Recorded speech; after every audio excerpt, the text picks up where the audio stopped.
Buenas tardes, bienvenidos a la Casa de la Institución Libre de Enseñanza, donde hoy, esta tarde, vamos a continuar con el proyecto, con el programa que iniciamos el pasado jueves en torno a la extensión de los derechos de la infancia, o, si se quiere, a una reformulación de esa Declaración de los Derechos del Niño, una actualización a las necesidades que plantea en este momento los derechos del niño a la educación. La sesión del jueves fue realmente apasionante. Hoy lo va a ser, si cabe, un poquito más. Y quiero nada más darles la bienvenida a quienes están acompañándonos esta tarde, tanto aquí como desde sus casas a través de Internet. Decirles que el interés de la institución por este tema que quedó reforzado en la sesión del jueves y que hoy volverá a serlo, nos lleva a adoptar una decisión que nos proponía el propio Fernando Trujillo en la sesión del jueves, de darle la máxima difusión posterior a todo lo que se habla en este seminario. Vamos a realizar tanto una publicación en papel con todo lo que aquí se diga, como difundir tanto los vídeos de lo que aquí ocurra, como los textos y, en fin, todo el material que produzcamos alrededor de este programa. Y nada más, les dejo con quienes nos acompañan hoy, que coordinados por Carlos Magro. Delante de nosotros están Nélida Azaitegui y Javier Murillo, y en la distancia están, y además serán los primeros que nos acompañen, una serie de especialistas en torno a los temas que hoy tratamos, que tienen ustedes en la pantalla: Xavier Bonal, Jurjo Torres, Núria Simó y Moisés Esteban Guitart. Nada más, muchas gracias a todos y Carlos, tienes la palabra. Bueno, muchas gracias, Carlos. Muchas gracias a quienes habéis venido hasta aquí para asistir a esta conversación, a tres presencialmente, con vosotras y vosotros si queréis participar, y también, efectivamente, con Núria Simó, con Jurjo Torres y con Xavier Bonal, que están en la distancia y nos acompañan, además de habernos dejado, como vamos a ver ahora, una pequeña pieza, hablando sobre una de las dimensiones que considerábamos importante tener en cuenta ahora que queremos repensar qué significa o pensar sobre qué significa el derecho a la educación hoy, ¿no? 2022. Preparando esta sesión y pensando sobre todo en las dos personas, en Nelly, que te doy las gracias por estar aquí, y en Javier, que también te doy las gracias por haber aceptado y estar aquí conmigo, pensando en ellos dos como maestros que sois los dos, como docentes, como profesores, el tipo de profesor que son, estaba repasando algunas cosas de Paulo Freire. No podía hacer otra cosa que repasar algunas de las cosas de Paulo Freire, y me he encontrado con una entrevista maravillosa que le hacen en el diario El País de 1978. No es ni el diario El País de hoy, ni es tampoco, en este caso, la España de 2020. Es la España de 1978, una España que salía de 40 años de dictadura, una España llena de ilusión, de esperanza, con posibilidades por delante, también con muchos miedos, con muchas tensiones en aquel momento, y invitan a Paulo Freire y le hacen una entrevista. Yo os voy a leer, si me permitís, y no voy a hacer más citas hoy, pero sí voy a leeros un pequeño extracto de esta entrevista en la que dice Paulo Freire: «Jamás pude admitir la mistificación de que la educación es un quehacer neutral. Yo pienso lo contrario, que la educación es siempre un quehacer político. No hay, pues, una dimensión política de la educación, sino que esta es un acto político en sí misma». 1978. El educador es un político y un artista, las dos cosas. Lo que no puede ser es un técnico frío. Esto de técnico es importante hoy en día. Ello significa que tiene que tener una cierta opción. ¿La educación para qué? ¿La educación en favor de quiénes? ¿La educación contra qué? esta es mi opción, un trabajo educativo cuyos límites reconozco, que se dirija hacia la transformación de la sociedad en favor de las clases dominadas. Decía Paulo Freire en 1978, él estaba exiliado en aquel momento de Brasil, no podía estar en Brasil. La mayoría de los países latinoamericanos estaban viviendo bajo dictaduras. Nosotros acabábamos afortunadamente de salir de una y nos presentaba esta idea y me parecía que era la mejor manera, es decir, todo lo que creo, todo lo que acabo de decir, de este educador comprometido, de este educador que entiende que educar siempre es tomar partido, de este educador, ¿no?, que trabaja para intervenir en el mundo, para mejorar la sociedad. No solo estamos aquí para mejorar en lo posible las escuelas, la educación, sino que Javier y Nelly han demostrado en su larga trayectoria cómo desde la educación se puede o debemos pensar que se puede mejorar la sociedad. Son dos personas, si os tuviera que definir, totalmente comprometidas con estas ideas, esta idea de posicionamiento político en el sentido que decía Freire, en el sentido de tomar partido, defender la justicia social, defender una mejora y una transformación de la sociedad. Por eso están aquí Javier y Nelly, por eso están aquí invitados para hablar de extender el derecho a la educación o de repensar el derecho a la educación, y por eso están aquí también están invitados también Xavier Bonal, Jurjo Torres, Núria Simó, y aunque no pueden estar aquí hoy, a quienes agradezco también que hayan participado en esta jornada, Moisés Esteban Guitart y Linda Castañeda. Los cinco, junto con Nelly y con Javier, creo que son personas que entienden esta idea de la educación como una manera de estar en el mundo, que diría Mérieux, ¿no?, como una manera de tomar partido ante las injusticias del mundo. Y esta manera de estar en el mundo nos sitúa, ¿no?, en un contexto muy diferente de esa otra mirada del educador o del profesor como un solo técnico, ¿no?, que aplica recetas, que aplica metodologías, que son importantes, pero ¿no?, que aplica, ¿no?, currículums que le vienen dado, que aplica normativas sin más y no se sale, ¿no? Esto no tiene nada que ver, creo, con el posicionamiento de Javier, de Nelly y de las cinco personas. A Xavier, a Núria y a Jurjo también, con una larga trayectoria a los tres, os agradezco que os hayáis conectado esta tarde aquí. Javier, para los que no le conozcáis, es profesor titular en la Universidad Autónoma de Madrid. Él dirige una cátedra de la UNESCO que está enfocada hacia la educación para la justicia social. Yo creo que desde ahí ya nos dice todo. Os recomiendo vivamente que él es un profesor de universidad que tiene una página web y que os recomiendo que entréis, Javier Murillo, porque Javier cuelga, ¿no?, es generoso y lucha además contra el monopolio de la publicación y él cuelga sistemáticamente, prácticamente yo creo que todo lo que él publica, ¿no?, en revistas científicas, y merece muchísimo la pena que le leáis y que paséis por su página. Nelly, su mejor definición yo creo que es la de maestra, ¿no?, maestra y pedagoga, pero Nelly lleva desde estos años 70 trabajando por una escuela mejor desde el 67. Desde el 67 trabajando por una escuela mejor en muchos ámbitos, desde las escuelas, desde la escuela pública como maestra, pero también ha sido todo lo que se puede ser, digamos, ¿no? Ha sido, pues, por supuesto, directora de un colegio, ha sido inspectora de educación, trabajó y ha trabajado mucho en el Departamento de Educación del País Vasco, y ha sido también presidenta, en la última etapa profesional, presidenta del Consejo Escolar del País Vasco. Los consejos escolares son probablemente los mejores lugares para generar diálogo, conversación sobre la educación, porque reúne a todos los actores que tienen que ver con lo educativo.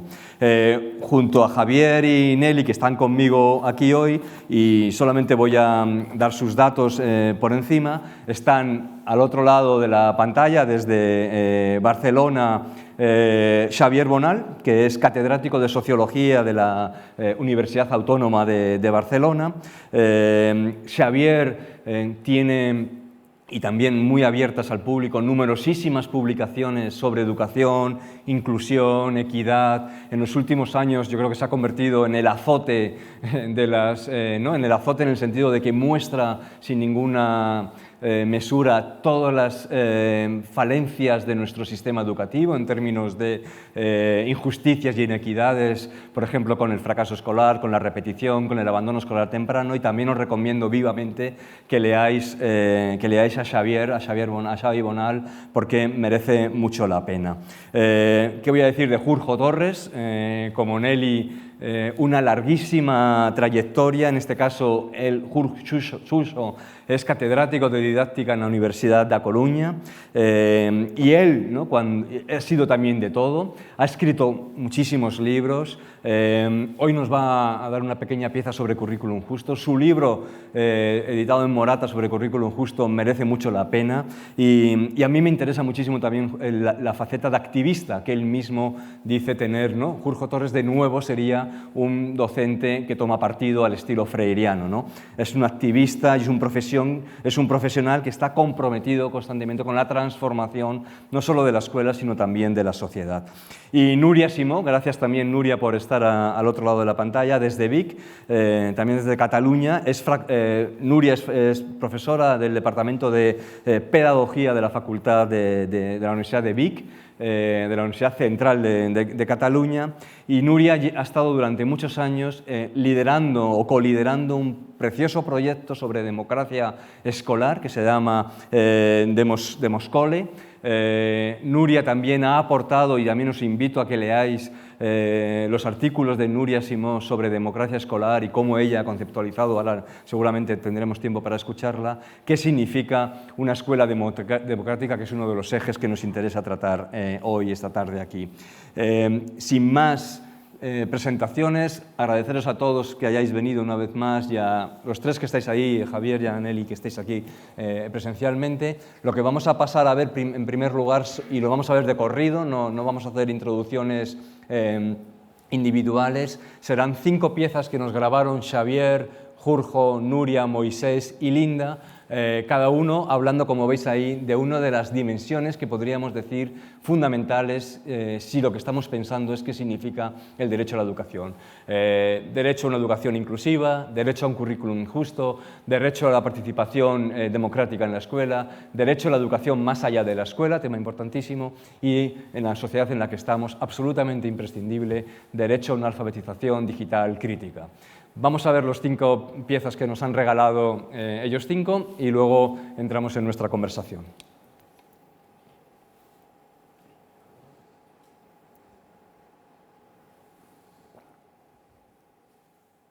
El hecho de que en el siglo XXI sigamos teniendo un marco legal que sujeta, digamos, la educación a algo básico, a la educación obligatoria, como se formulan los textos legales, es claramente una limitación. En el siglo XXI el derecho a la educación es un derecho que tiene que ser muy amplio porque sabemos que para la inclusión social y laboral son necesarios, por ejemplo, nos lo dice la OCDE, nos lo dice la Unión Europea, al menos acceder a algún tipo de enseñanza postobligatoria.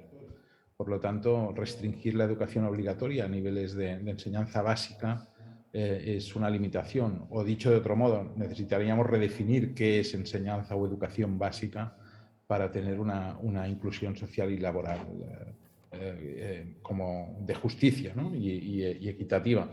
Para ello creo que también el tema de la educación infantil o el tema de la educación más allá de la escuela, todas estas cuestiones necesitan mayor nivel de regulación y de intervención pública, porque también conocemos que aquello que se deja en manos del mercado pues suele ser más inequitativo y por lo tanto suele ser un problema en este sentido.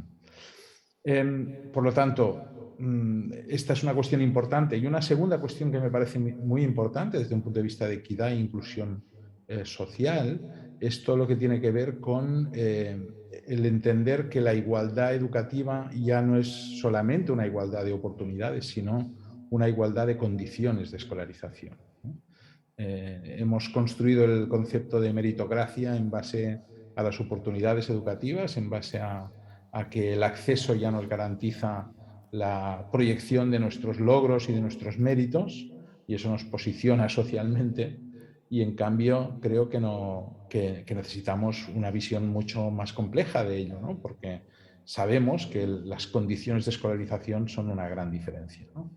Y en este sentido, por ejemplo, atender a la segregación escolar, a saber hasta qué punto niños y niñas en la escuela tienen la posibilidad de mezclarse con alumnado distinto a ellos desde un punto de vista social, cultural, etcétera, es una necesidad y es un derecho que debería ser garantizado, porque eso repercute de una forma muy clara en las condiciones de escolarización. Garantizar el acceso, pero a colegios altamente segregados, no deja de ser una vulneración del derecho a la educación. Y por lo tanto, hablar de una educación de equidad en condiciones de equidad requiere, por supuesto, la igualdad de condiciones.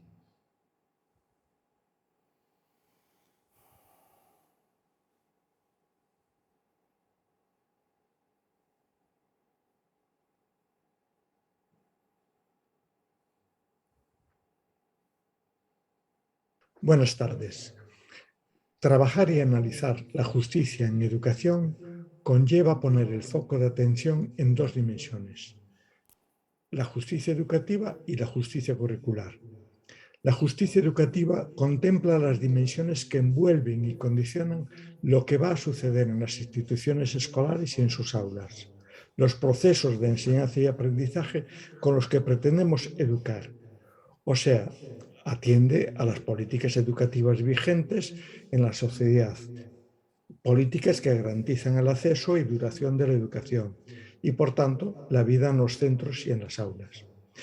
Pone el foco de atención en las instalaciones y dotaciones escolares, en el profesorado y demás profesionales que trabajan en y con los centros, y en el tipo de red en la que se escolariza el alumnado, o sea, si es pública, privada o privada concertada. Por otra parte, la justicia curricular es la dimensión analítica con la que nos centramos en el interior de los centros escolares, en la vida en las aulas escolares. Prestar atención a la justicia curricular obliga a tomar en consideración tanto el diseño curricular concreto que planificamos para llevarlo a la práctica en las aulas, como la praxis real de su implementación. O sea, implica hacer un seguimiento de los objetivos, contenidos, competencias, valores y procedimientos concretos a trabajar, de las tareas escolares con las que los trabajamos, de los recursos didácticos que ponemos a disposición del alumnado para sus tareas, de los roles que asignamos al alumnado y al profesorado, de la organización de los espacios y de los tiempos, y de los modos de la evaluación con los que hacemos el seguimiento de los aprendizajes. Prestar atención a la justicia curricular es comprobar si ese currículum implementado es respetuoso y responde a las necesidades de los distintos grupos sociales existentes en la comunidad y, lógicamente, en el centro y en sus aulas. Un currículum es justo cuando las niñas, niños y adolescentes verifican que realmente sí existen, que en los recursos didácticos y en las tareas que llevan a cabo aparece su realidad, su mundo aparece, cuando se sienten representados, cuando se refleja su realidad familiar, vecinal y de la comunidad y sus problemas. O sea, cuando verifican que lo que trabajan en las aulas les permite verse, analizarse, comprenderse y juzgarse en cuanto personas éticas, solidarias, colaboradoras y corresponsables unas de otras, comprometidas con la inclusión social. La justicia curricular es una dimensión fundamental a la que prestar atención si realmente creemos y trabajamos para hacer realidad una sociedad y convivencia inclusiva. Algo que va mucho más allá de estar juntos en las aulas y trabajando un mismo currículum. Podemos hablar de justicia curricular cuando el currículum que diseñamos, implementamos y evaluamos forma parte y es coherente con un proyecto social y político vigente en nuestra sociedad y dirigido a construir un mundo más humano, justo, más democrático y más esperanzador.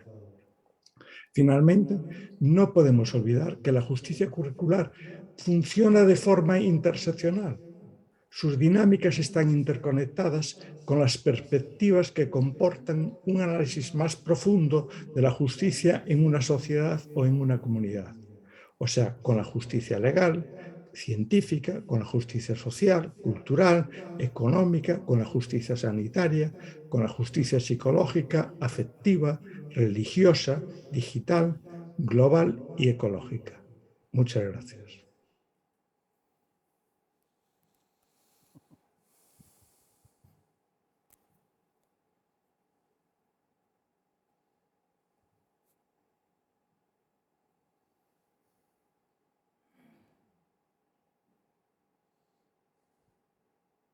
Bien, buenas tardes a todos y a todas. Para situar el derecho a la participación democrática en la escuela de niños y jóvenes, en primer lugar, quiero destacar el concepto que hemos tejido sobre educación democrática desde el proyecto de investigación de Moscone, que tiene que ver con una mirada abierta, integral y compleja que va más allá de la estricta participación en el aula. Este planteamiento teórico multidimensional, nos ha llevado a relacionar democracia escolar con 4 dimensiones de análisis teórico, que son gobernanza, entendida como la participación del alumnado, familias y docentes en los procesos de toma de decisiones escolares; habitanza, como las condiciones para que las personas se sientan confiadas, sean tratadas de forma justa y se sientan capacitadas para hacer oír su voz en los espacios colectivos de la escuela; alteridad, como la necesidad de incorporar una visión positiva del otro, dignificando al máximo cualquier tipo de diversidad; y por último, ethos, como la práctica de valores y virtudes de corte humanista que impregnan la gramática escolar de los centros. Estas 4 dimensiones, si se articulan y se reflexionan en los equipos docentes, se pueden incardinar en los proyectos educativos de los mismos centros. Pero ¿cómo se concretan en las prácticas educativas? Vivir la cotidianidad democrática en los centros educativos pensando en el derecho a la participación del alumnado implica superar obstáculos para crear, mantener y mejorar procesos y estructuras para que la acción del alumnado sea la protagonista. ¿Y esto qué quiere decir? En primer lugar, movilizar la capacidad de tomar decisiones del alumnado en aquellos aspectos que le afectan, es decir, desarrollar la participación genuina en espacios escolares, los que sean, pero por ejemplo pueden ser las tutorías o las asambleas. En segundo lugar, cuestionar contenidos del currículum de forma compartida con ellos, en los que se planteen nuevas formas de organización curricular más integradas y transversales. En tercer lugar, abrir los espacios fuera del centro para promover nuevas relaciones con familias y con la comunidad. Y en cuarto lugar, construir nuevas formas de trabajo en el equipo docente en las que la participación democrática docente también sea un elemento clave. No son tareas fáciles, hay centros que lo prueban y aunque no siempre lo logran, van avanzando en esta dirección. Pero en este camino aparecen tensiones para avanzar en la educación democrática y quiero destacar 4. La primera tensión se sitúa entre la organización curricular disciplinar y la interdisciplinar. Es un tema no resuelto en los centros y que tampoco es fácil de abordar muchas veces. La segunda tensión es entre el control normativo del aula y la calidez institucional del centro. Como reconocemos esta doble tensión, ¿no? esta tensión. La tercera tensión está situada entre el reconocimiento individual de cada alumno y alumna y el compromiso colectivo que se forja en el centro. Y la cuarta tensión entre las seguridades docentes individuales y las incertidumbres que genera el trabajo en equipo docente.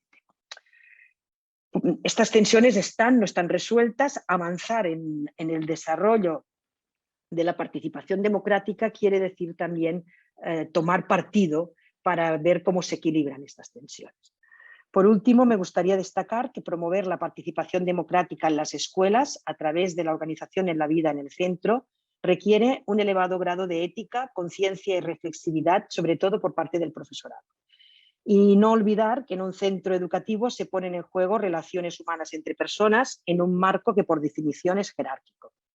En definitiva, la educación democrática supone acoger, negociar y decidir acuerdos sobre una forma de vivir en comunidad que se nutre de las múltiples condiciones sociales y económicas, formas de vida trayectorias biográficas de los individuos que forman parte de la escuela. Muchas gracias.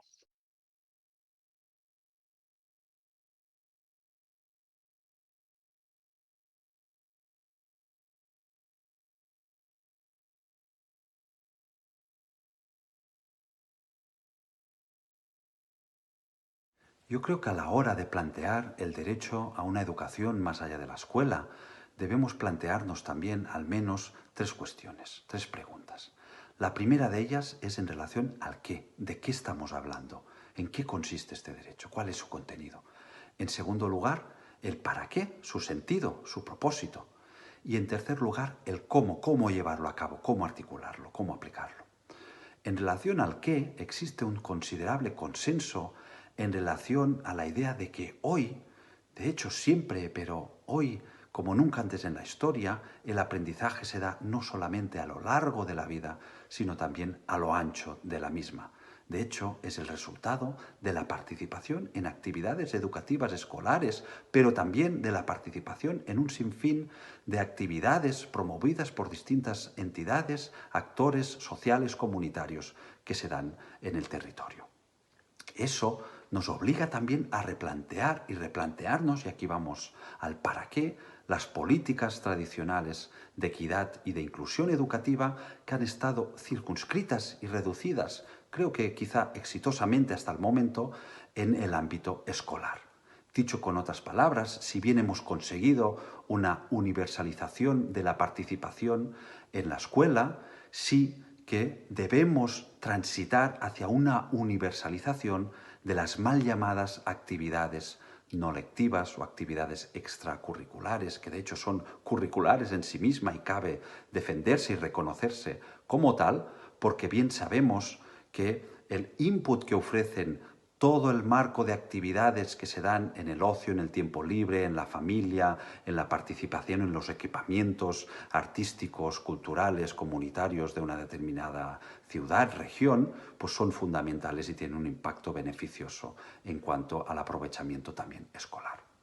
Y en relación al cómo, existen distintas políticas, prácticas, estrategias en distintos niveles, tanto micro, meso como macro, pero sí que en mi modo de ver, una de las maneras de articular este derecho pasan, en primer lugar, por afirmar, reivindicar y luchar para la universalización al acceso en las actividades mal llamadas extracurriculares, de ocio o no lectivas. Y, en segundo lugar, ello puede facilitarse, de hecho, por su inclusión en el propio proyecto de centro escolar educativo y, de hecho, la propia materialización y realización de estas actividades incorporadas en los tiempos y los espacios educativos formales escolares. Ello no significa aumentar las horas de docencia por parte de los docentes, sino en la idea de invertir en claustros híbridos multiprofesionales, abrir los horarios y espacios y tiempos escolares a la participación e inclusión en otro tipo de entidades no formales o incluso informales para que ofrezcan sus actividades en las tardes y de esta manera se pueda no solamente conectar con el centro educativo escolar, sino también hacer pública y facilitar su acceso y su aprovechamiento por parte de la población escolar.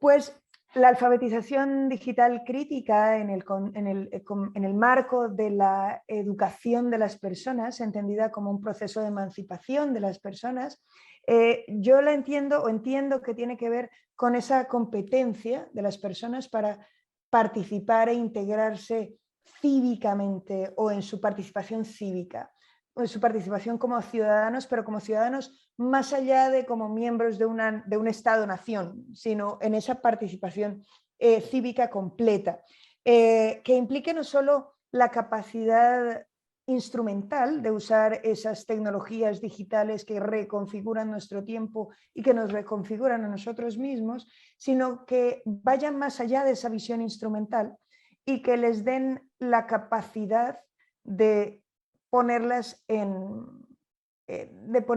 duda de alguna manera.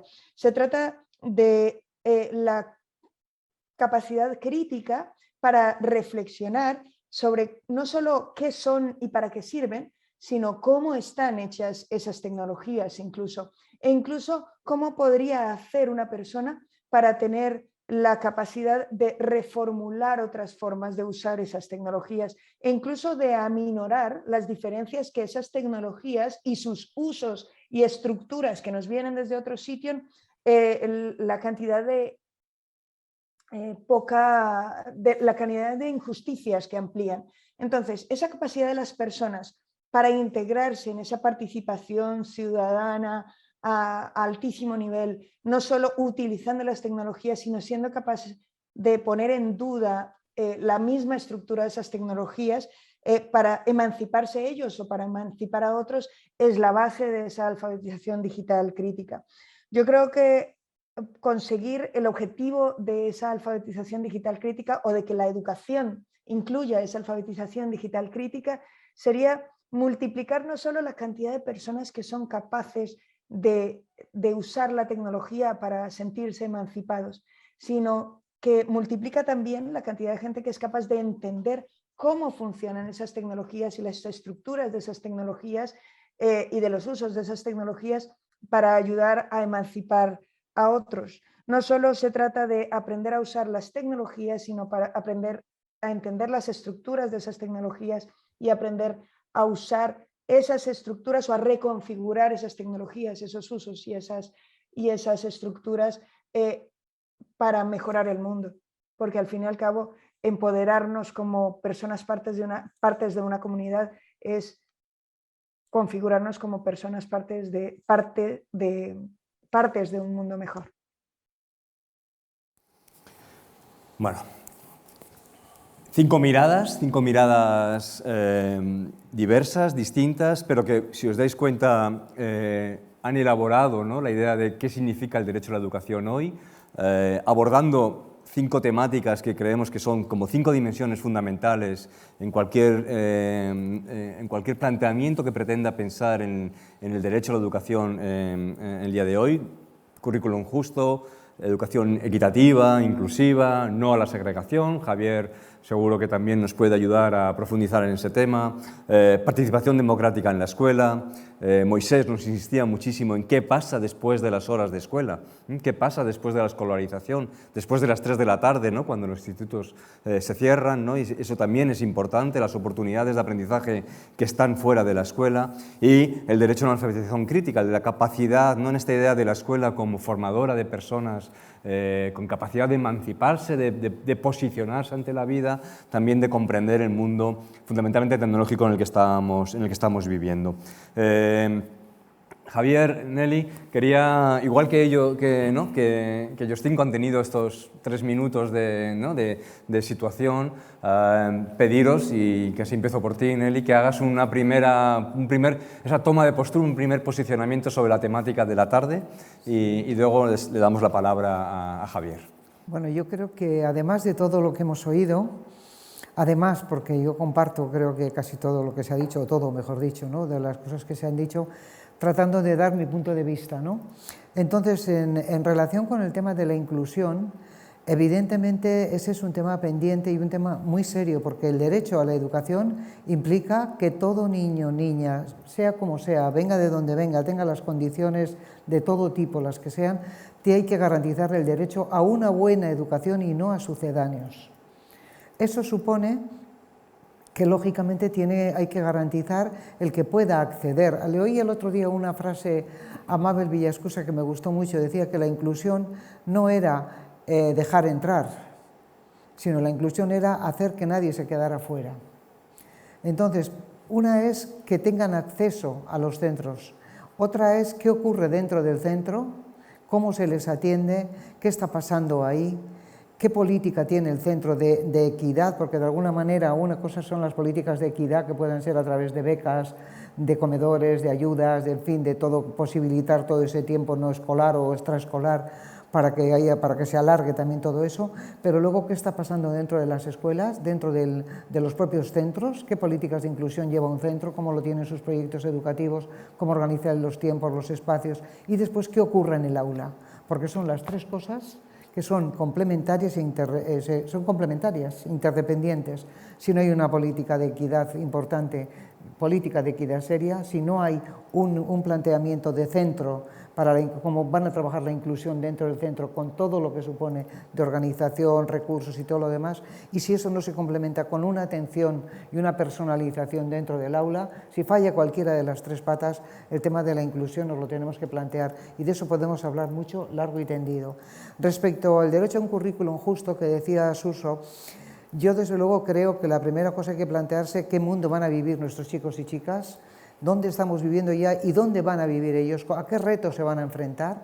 Cuando hablamos de retos, la globalización es uno, la gestión de la incertidumbre es otro, el tema de la digitalización ya se ha planteado ahí, la globalización y, por supuesto, si todo eso que estamos viendo ahí son retos que van a vivir, si no les preparamos con un currículum adecuado para que puedan salir a la calle, con eso que Bolívar llamaba la renta básica, ¿no? Pero que puedan salir a enfrentarse a este mundo con garantías de éxito. Y unas garantías de éxito que se entiende es capaces de acceder a un empleo, de tener una vida digna y además de convertirse en ciudadanos, ciudadanas que participan y que se encargan también de transformar todo esto. Entonces ese currículum habría que darle muchas vueltas, qué necesidades son esas y cómo hacemos, y luego hablamos de la evaluación, de la metodología, de lo que queráis. En cuanto al derecho a la participación, no puede haber una escuela inclusiva si no hay participación. Si yo no me siento parte de esta escuela en la que vivo, si yo no participo, si no tomo decisiones en aquello que me incumbe o que me interesa, lógicamente no es que no hay educación, sencillamente no la hay. Porque si realmente la escuela tiene que preparar para transformar, para salir a la calle y transformar esta sociedad en que vivimos, tiene que a participar. Se aprende participando y además hay que hacerlo y enseñarlo desde la escuela y darles la voz, porque no hacemos, mira, hablabas a Freire, ¿no? Cuando citabas hace un momento. En ese momento yo era muy freiriana, estaba en la escuela y era muy peleas. Estaba en la escuela en ese momento, en el 78, y me acuerdo cuando vine a Valencia, es que me acuerdo de todo aquello que pasó, ¿no? Entonces, cuando yo a veces trabajo con el profesorado y le suelo decir, sobre todo en secundaria, ¿no? La gente se preocupa, digo, sí, todo para el pueblo, pero sin el pueblo. Preguntarles. Hablar, que es, ahí hay unos temas importantes, y Freire decía, hay que hacer todo con el pueblo. Entonces, claro, dices, ¿por qué no escuchamos? Ahí hay un tema de relaciones de poder que mientras no las cambiemos y no nos metamos a fondo qué está pasando ahí, desde luego, malamente va a haber participación. Se quejaban las familias, yo en el Consejo Escolar hice muchas cosas con las familias, de que los consejos escolares, de que las cosas en las que teóricamente había participación no la había, porque era más, y se hace mucho en esto, mucho maquillaje, mucho hacer que se hace, pero poco de verdad, o sea, no se escucha, no se tiene en cuenta todo eso.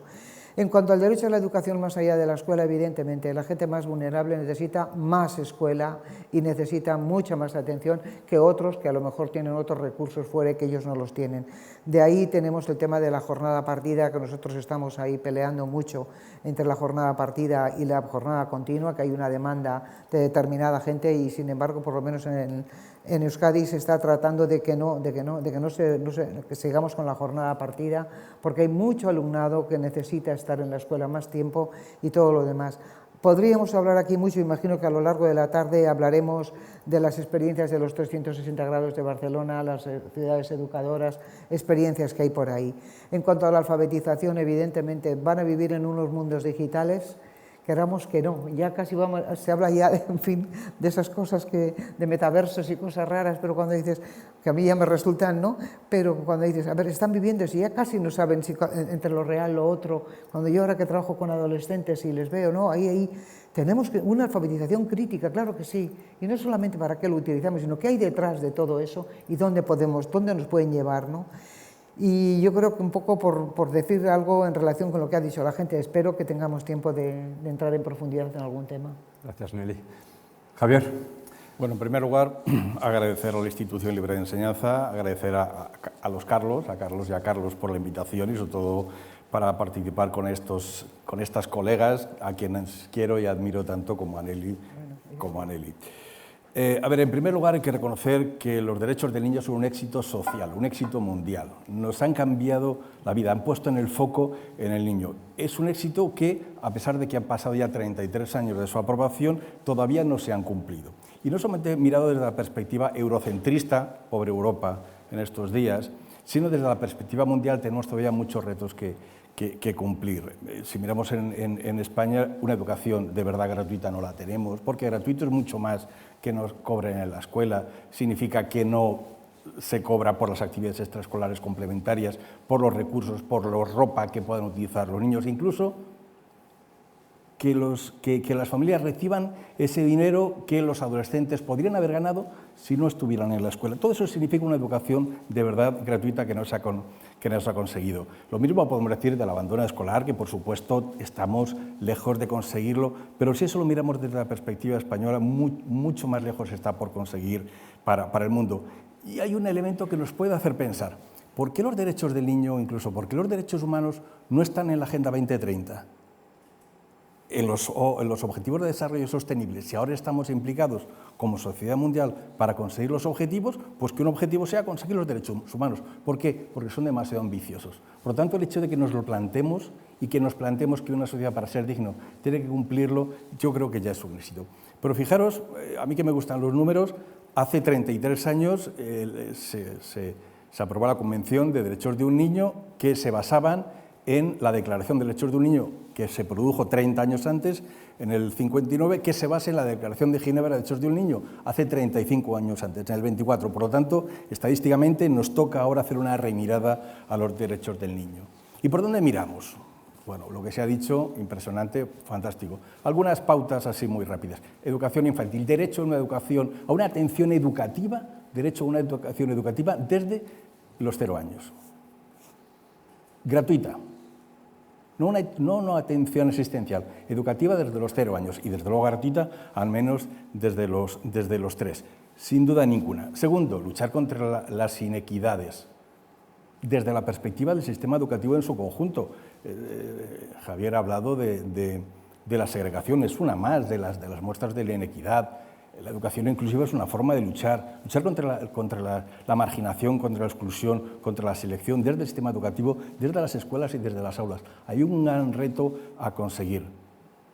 Desde luego, el derecho a tener una educación de calidad, que significa tener unos docentes valorados por la sociedad, recompensados, que se les valore su trabajo y su esfuerzo. Lo hemos visto en la pandemia, como ahí han estado docentes dejándose los primeros la piel. Pues también ese derecho a que los docentes sean de calidad y se reconozca por parte de la sociedad ese derecho. El artículo 28 de la Convención habla del para qué de la educación, del objetivo de la educación. Y yo creo que lo que ha dicho Jorge tiene todo el sentido. Quizás tengamos que replantear que el derecho a la educación no solamente es el derecho al desarrollo de la personalidad integral, también tenemos que buscar una educación que cambie el mundo, que no se quede simplemente en la visión tan individualista, porque al final, si lo vemos, es desarrollar la visión individual, sino desarrollar una colectividad que consiga transformar el mundo. No solamente, como decía Freire, que estoy contigo, Carlos, que hay que repetirlo 1000 veces, las palabras de Freire, cuando sean adultas, sino en este momento. Freire decía, las personas, la educación no cambia el mundo, cambia las personas que han cambiado el mundo. No, la educación cambia el mundo hoy por hoy, como decía también Nelson Mandela. Estamos hablando de la participación, ya lo dice la Declaración de Derechos del Niño, pero la participación real en la escuela, que las escuelas sean realmente democráticas. Creo que las palabras de Nuria, el desarrollo de Nuria es excelente. Mientras no tengamos unas escuelas realmente democráticas, no vamos a tener una sociedad democrática. Y estamos lejos de tener una sociedad democrática. Es más, estudios internacionales dicen que vamos hacia atrás, pero nuestras escuelas no son democráticas. Las escuelas infantiles un poco. Conforme vamos avanzando, se va perdiendo esa idea. Y también, por supuesto, hay que meter el tema de la digitalización. En el siglo XXI tiene que estar en los derechos del niño el acceso, pero también esa mirada crítica que nos decía Linda de esta manera tan oportuna. Por lo tanto, yo creo que que primero reconocer el valor de los derechos del niño y de la niña, reconocer que sin ellos no hubiéramos avanzado y además que forma parte de nuestros derechos fundamentales, es decir, es un marco legal que tenemos que cumplir, nosotros como todos los países, y no los estamos cumpliendo. Segundo, que es momento de remirarlo y desde luego hay que hacer una remirada profunda, pero no esa visión de nosotros, nuestra problemática, sino ver de estos países, de arriba, de abajo, de un lado, del otro, que todavía están muy lejos de conseguirlo, y hacer un pacto mundial para que la atención a la infancia sea prioritaria, y de ahí pasando o focalizándose especialmente en el derecho a la educación como un elemento básico para el desarrollo humano. Seguramente no hubiera habido estas guerras si hubiéramos tenido una educación diferente. Muchas gracias, Javier. Yo creo que podemos ver en pantalla a Xavier, a Jurjo y a Nuria, a ver si es posible. Por cierto, hay muchas personas siguiéndonos también online desde países que conocéis, ¿no? Desde muchas regiones de España, pero también desde muchas personas de Chile, de Brasil, de México. Son países queridos por todos. Tú, Javier, has vivido, ¿no? En Chile, es decir, que tienes muchos fans en este momento siguiéndote también desde estos países. Hola, Jurjo. No sé si podemos ver a los tres o eso no es posible. Si no, no pasa nada. Un saludo, Jurjo, ¿cómo estás? ¿Nos estás viendo? Hola, sí, hola, ¿qué tal? Bien, bueno, yo os escucho perfectamente. Sí. Vale, quería, bueno, en primer lugar agradecerte la pieza que nos grabaste, el que hayas podido estar esta tarde con nosotros también. Creo que has escuchado a Javier y a Nelly, a los dos les conoces. La reflexión que hago en voz alta también es para Nuria y para Xavier Bonal, que estáis ahí en algún lado de la línea detrás. Quería preguntaros hola Xavier, ¿cómo estás? Bien. Un gusto verte también, gracias por la reflexión y gracias por estar aquí esta tarde con todos. Y bueno, también a Nuria ahora cuando pueda aparecer. La semana pasada, en esta misma sala, el jueves pasado, tuvimos una conversación con Fernando Trujillo y con Eugenia Monroy, también alrededor de la idea del derecho a la educación. No entramos en estas dimensiones que nos han un poco profundizado Xavi, Jurjo, Nuria, Moisés y Linda, pero sí abordamos un poco qué significaba reactualizar, como decía Javier, el derecho a la educación. Y salieron dos ideas que me gustaría que un poco las desarrollarais quien queráis de los cinco, ¿no? Una es, y en alguna manera Javier lo estaba dejando caer y Nelly también, la importancia que... Hola Nuria, ¿cómo estás? ¿Qué tal? ¿Cómo estás? La importancia que para todo esto tiene la idea de la infraestructura, de las infraestructuras, la idea de difícil no seremos capaces de desarrollar y estamos viendo que no somos capaces en ninguno de los países que estamos ahora mismo viendo esta conversación de alcanzar ese derecho a la educación planteado en el año 85-87 89 sin infraestructuras, que significa sin docentes ¿no? bien capacitados, bien reconocidos, sin condiciones de trabajo y de vida en las escuelas correctas, sin conectividad, por ejemplo, como vivimos hace 2 años en todo el mundo, cuando las maestras tenían que llegar casi con los deberes a las puertas de las casas. Es decir, y ahí hay una labor que ya excede a lo escolar y tiene que ver con las políticas escolares. Luego, el papel que para vosotros juega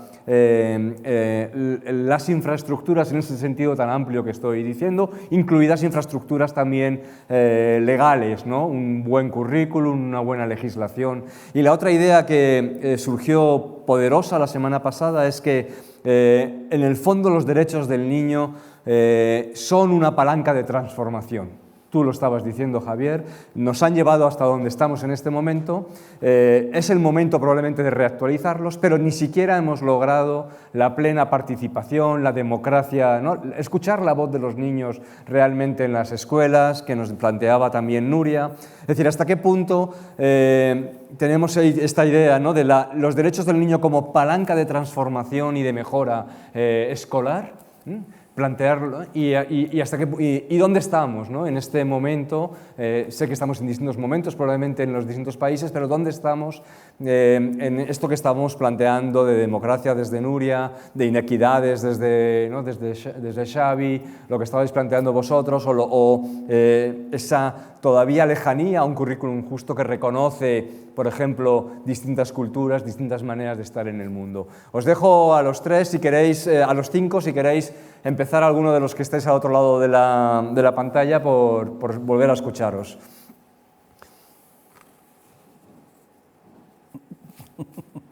No sé si yo puedo ver... Si os ponéis a hablar, seguro que sale la voz. Sí, pues venga, empiezo yo si queréis. ¿Se oye? Sí, perfectamente, Xavi. ¿Se me oye bien? Estupendo. Bueno, encantado de participar, ni que sea a distancia. Encantado de escuchar a Nelly y a Javier y a Carlos una vez más y a los colegas que tenemos online. Dos cuestiones que me parecen para complementar básicamente lo que se está hablando, ¿no?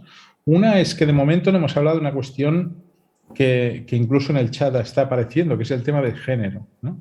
Y a día de hoy tenemos todavía una gran diferencia en condiciones de escolarización entre niños y niñas. Y hay muchos países donde la situación, especialmente de la vulneración del derecho a la educación de las niñas, es algo absolutamente clave. No solamente en cuanto a acceso a contenidos y a posibilidades, sino también a una cuestión que es fundamental, que son derechos humanos fundamentales que son vulnerados por el simple hecho de ser mujeres, ¿no? De ser niñas, ¿no?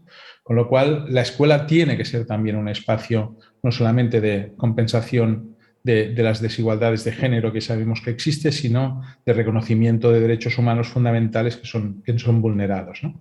Y un segundo aspecto que me parece interesante destacar, desde una lógica de qué políticas educativas tienen que ser las más adecuadas para compensar las vulneraciones del derecho a la educación, es para mí un concepto que lo descubrí de los trabajos de Juan Carlos Tedesco, que es el concepto de educabilidad, ¿no? Y cuando hablamos de educabilidad nos estamos refiriendo a todo aquello que tiene que ver con la vulneración no del derecho a la educación ya solamente, sino del derecho al aprendizaje, ¿no? La imposibilidad de aprender debido a cuestiones que muchas veces depasan absolutamente la propia política educativa y el propio ejercicio del simple derecho a la educación. El derecho al aprendizaje quiere decir el derecho a unas condiciones que hagan posible ese aprendizaje y, por lo tanto, un derecho a una vida digna, con lo cual nos abre la necesidad de entender que el derecho a la educación no es algo que corresponda únicamente, estrictamente a lo que siempre hemos entendido como política educativa. El derecho a la educación debe garantizarse a través de políticas sociales, a través de políticas laborales, a través de políticas de salud, a través de toda una acción. Creo que Javier se refería a ello cuando decía pongamos en la agenda de los objetivos de desarrollo sostenible el derecho a la educación y el derecho de la infancia en general y a bienestar infantil como algo clave, ¿no? Con lo cual ampliamos la mirada de no reducirla básicamente a lo que siempre hemos entendido como derecho a una educación básica que es estrictamente en el terreno de la educación formal. Con lo cual, el derecho a la educación en el siglo XXI nos obliga a ampliar la mirada, como creo que se ha puesto de manifiesto en todas las intervenciones que hemos ido escuchando. Gracias, Xavi. Me pedía la palabra Nelly y Javier. Por supuesto, evidentemente, y estaba un poco leyendo también al hilo de lo que Xavi nos comentaba, estamos hablando de derechos de la infancia, derechos de las infancias, mejor dicho. Nuestra idea, cuando estamos planteando la idea del currículum justo, precisamente tiene que ver, ¿no?, con esta idea a las infancias, a las diversidades, a las diferencias, ¿no?, que pueblan desde muchas miradas las aulas de todos los centros escolares del mundo. Y esta precisión que tú nos hacías, Xavi, me parecía que es muy oportuna en este momento. Nelly, ¿me pedías la palabra? Sí. Yo quería añadir a lo que ha dicho Xavi que hay que ver quién tiene la responsabilidad de garantizar el derecho a la educación. Porque hay una cosa, se suele delegar en el sistema educativo, pero es que la responsabilidad no se puede delegar y eso corresponde a los poderes públicos, eso corresponde a las administraciones. Entonces, ¿quién tiene que garantizar el derecho a una buena educación? La escuela tiene un papel, el sistema educativo tiene un papel, pero es que la educación son 24 horas al día, la educación es mucho más. Y es qué está pasando en la sociedad cuando el niño y la niña sale de la escuela, qué está viendo, qué está aprendiendo, porque aprende a las 24 horas, y se aprende en la escuela, se aprende en casa, se aprende en el barrio, se aprende en las redes sociales, se aprende en los medios y en el telediario, se aprende.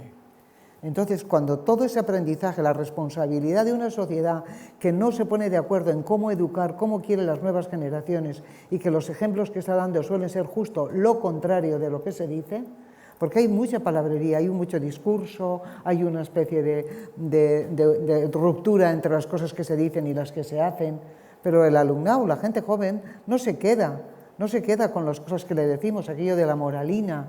No, la gente se queda con lo que hacemos, con lo que nos ve hacer, y el ejemplo que estamos dando como sociedad a los jóvenes, y yo que estoy trabajando con adolescentes, y cuando te dicen, pero bueno, ¿tú qué dices? Pero si mira lo que está pasando aquí y acá, ya, pero si queremos otro mundo, queremos esto, no nos gusta, ¿qué vamos a hacer para cambiar eso? Pero es que eso dicho con adolescentes, pero ¿qué está ocurriendo con los adultos? ¿Qué está ocurriendo con nosotros que estamos dando unos ejemplos al alumnado, a los jóvenes tremendos? Entonces, ¿quién tiene la responsabilidad? Y aquí o asumimos todos porque hacemos trampas a la escuela, diciendo que es el sistema educativo. El sistema educativo llega hasta donde llega. El tema está qué toca al resto de la sociedad y dónde estamos haciendo agua por todas las esquinas. ¿Qué está pasando? Porque si no se queda, no, la escuela, y además pasa cualquier cosa y enseguida, no, eso a la educación, digo, sí, a la educación, pero la gente cuando oye educación entiende que es el sistema educativo, la escuela, y dices, no, es que la educación eres tú y yo, los que estamos, la educación, eso, la educación es eso. Es que no es la escuela, es que hay, y a la escuela yo ahora me voy a poner en mi puesto de maestra, nos hacen trampas al solitario y encima no podemos salir de ahí porque de todo tenemos la culpa y todo lo tenemos que hacer desde la escuela. No, señores, no, trampas no nos hagáis ni una. Esto es una labor social y es de todo el mundo. Y eso, cuando hablamos de equidad, Xavier decía, son los servicios sociales, que haya un diseño de eso de los barrios que no sean excluyentes, o sea, hay miles de cosas, los servicios sociales, ¿qué está pasando? Pero ¿qué está pasando con todos? Todos educamos siempre en todo lugar y todas las personas. ¿Cómo educamos? ¿Cómo estamos educando a las nuevas generaciones? Gracias, Nelly, totalmente de acuerdo. Javier, querías también...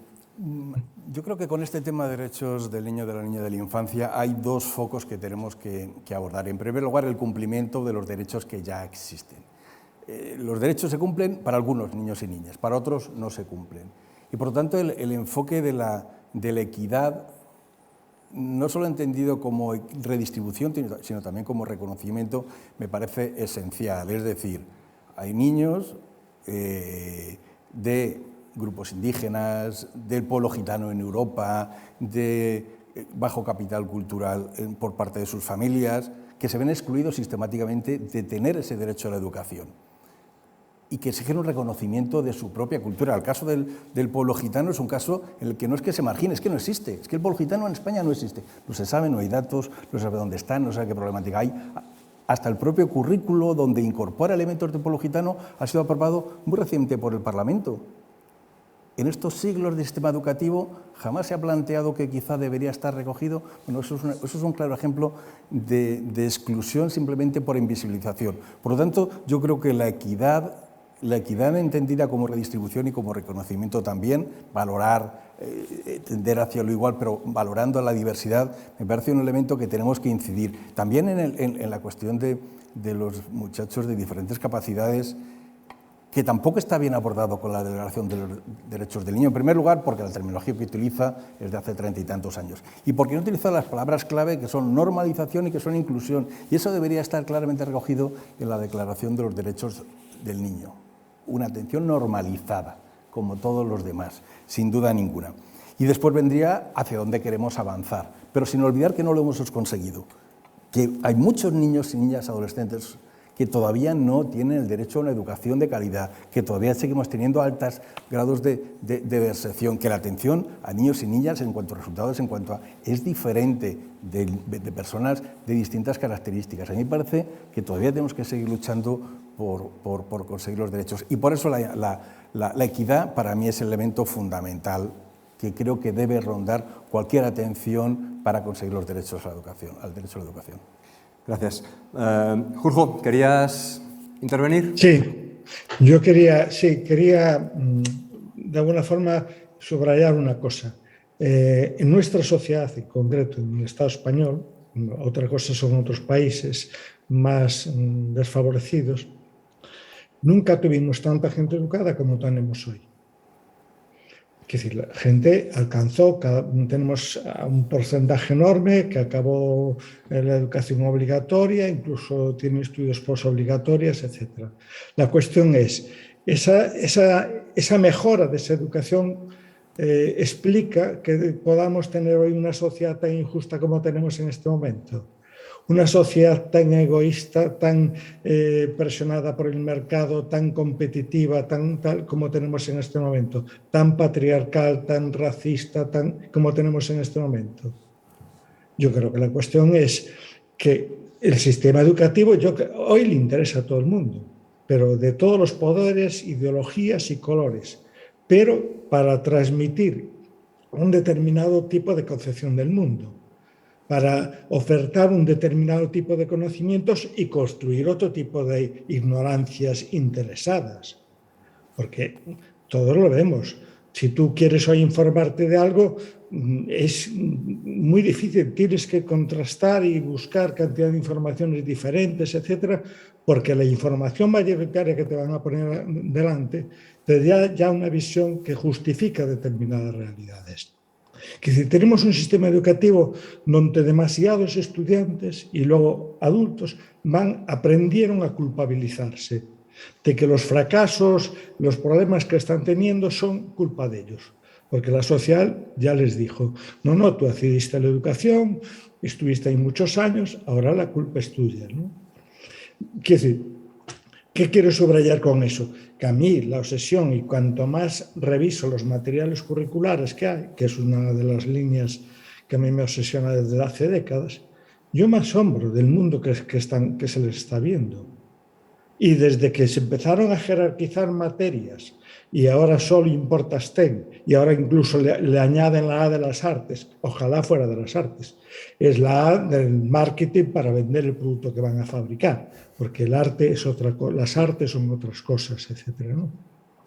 Entonces, a mí eso realmente me preocupa, de cómo ese tipo de cuestiones se están pasando de largo, porque, bueno, la política oficial solo lee documentos de la OCDE, del Banco Mundial, de los grupos empresariales, que son los que les dicen para qué tenemos que educar y qué es educar, y por lo tanto manipular el propio concepto de educación, ¿no? Entonces, el sistema educativo es un lugar que tiene que servir para comprender ese mundo y comprender esas injusticias que hay ahí. Generar contradicciones a las personas para que entren en un programa que admitan que la duda es algo fundamental en cualquier aprendizaje. Y eso choca con fuentes informativas muy mayoritarias que están en los sistemas educativos, donde funcionan con un conocimiento dogmático increíble. Una sola fuente de información solo puede hacer personas dogmáticas. Por mucho que la adornemos y vaciemos las palabras, y todo es crítico, pedagogía crítica, pensamiento crítico, competencia crítica de con qué y cómo se está trabajando eso. Entonces, yo creo que tenemos que darnos cuenta de eso, que ya tenemos un sistema educativo que, por supuesto, tiene limitaciones, hay colectivos que están fracasando, que abandonan demasiado rápido, pero la cuestión es, ya se tendría que notar mejoras en esa sociedad. Tendríamos que tener una sociedad más justa, más democrática, más inclusiva. Y mira, nunca creció tanto los delitos de violencia de género, de racismo, de todo ese tipo de cuestiones. Bueno, el racismo ni lo veíamos, ya nuestro sentido común nos impedía percibirlo ya, ¿no?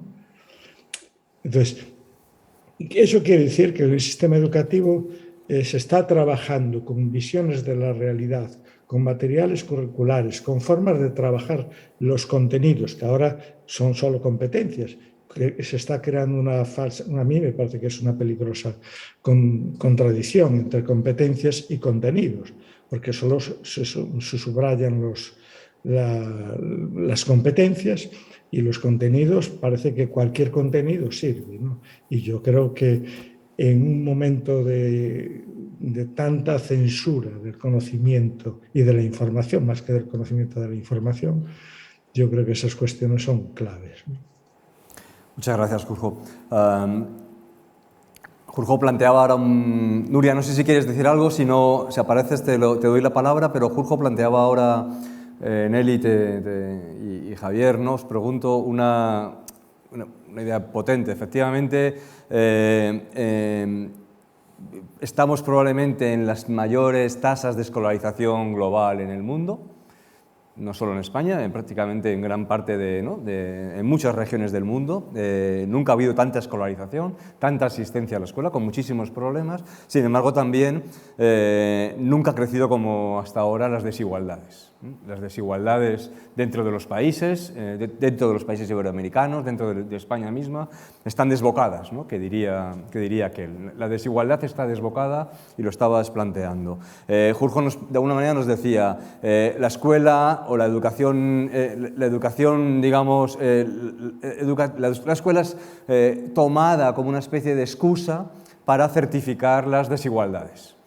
Porque si no, con esta idea del esfuerzo, de la meritocracia, de la igualdad de oportunidades, si no avanzas parece que es porque tú individualmente no has hecho todo lo que tenías que hacer. Un poco esta idea he querido, estoy llevándolo un poco más lejos, pero que entenderla, Jorge, ¿no? La escuela es una excusa, y a los docentes que tú decías, Nelly, se les toma como los que certifican esta idea de, bueno, si esta persona no avanza, es porque no ha querido, se le han dado todas las oportunidades, no ha querido. Entonces, la escuela como un lugar de certificación de las desigualdades, y os doy la palabra para ver qué os parece esto, y por otro lado también esta idea que planteaba Nelly, que planteaba Xavi, que planteaba Moisés, de la escuela sola evidentemente no puede, nos estaremos engañando si pensamos que el derecho a la educación de las infancias es el derecho a la escolaridad, ¿no? A meterles dentro de la escuela. Necesitamos otras políticas, necesitamos otra corresponsabilidad, necesitamos otros actores si lo que queremos realmente,